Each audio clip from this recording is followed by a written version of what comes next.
بسم اللہ الرحمن الرحیم۔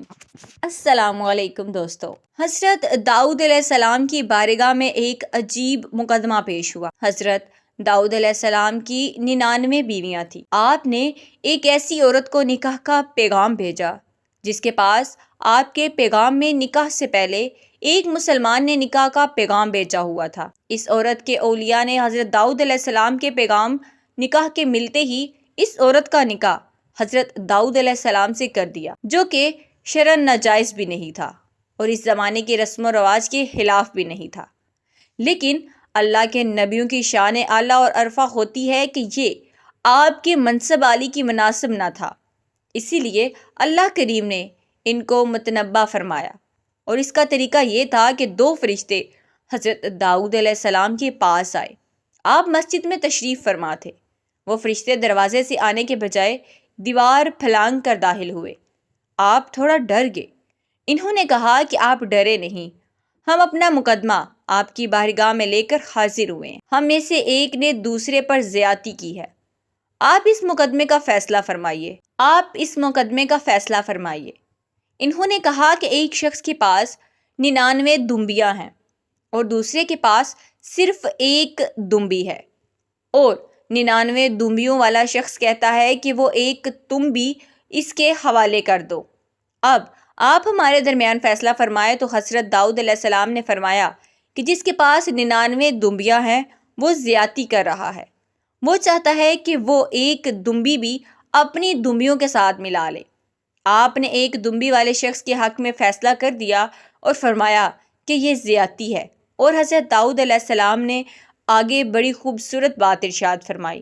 آپ نے فرمایا کہ اس میں کوئی شبہ نہیں کہ ساتھ رہنے والے لوگ ایک دوسرے پر زیادتی کرتے رہتے ہیں، سوائے ان لوگوں کے جو صاحب ایمان ہیں اور جو نیک ہیں، اور ایسیوں کی تعداد بہت کم ہوتی ہے۔ جب آپ نے اس مقدمے کا فیصلہ سنایا تو حضرت داؤد علیہ السلام کی توجہ اپنے نکاح کی طرف ہوئی۔ آپ فوراً سمجھ گئے کہ یہ اللہ کی طرف سے میری آزمائش تھی، اللہ کی طرف سے یہ میرا امتحان تھا۔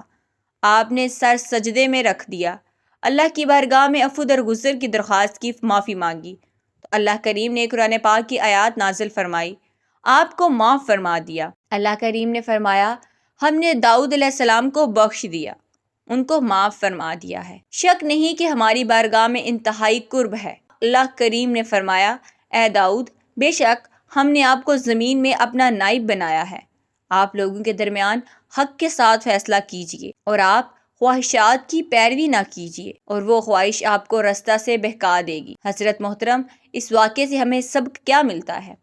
اللہ کے نبیوں کی شان اعلیٰ اور عرفہ ہوتی ہے، اور ان کی شان کے لائق اگر کوئی بات نہ ہو تو اللہ کریم فوراً متنبہ فرما دیتا ہے، اور انبیاء کرام انتہائی متوضع ہوتے ہیں، عاجزی کرنے والے ہوتے ہیں۔ اگر ان سے کوئی ایسی بات وقوع پذیر ہو جائے جو ان کے شان کے منسب نہیں تو اللہ کریم کی بارگاہ میں وہ جھک جاتے ہیں، سجدہ زیریز ہو جاتے ہیں، معافی مانگتے ہیں، اللہ کریم انہیں معاف فرما دیتا ہے۔ ہمیں بھی چاہیے کہ ہم سے کوئی خطا ہو جائے، کوئی غلطی ہو جائے تو ہم بھی رب کی بارگاہ میں جھک جائیں، سجدہ ریز ہو جائیں اور اللہ کریم کی بارگاہ میں معافی مانگیں۔ یقیناً ہمارا رب ہمیں معاف فرما دے گا۔ اللہ کریم کی بارگاہ میں دعا ہے کہ رب ذوالجلال ہم سب کو نبی پاک صلی اللہ علیہ وآلہ وسلم کے کامل اتباع و توفیق نصیب فرمائے، آمین۔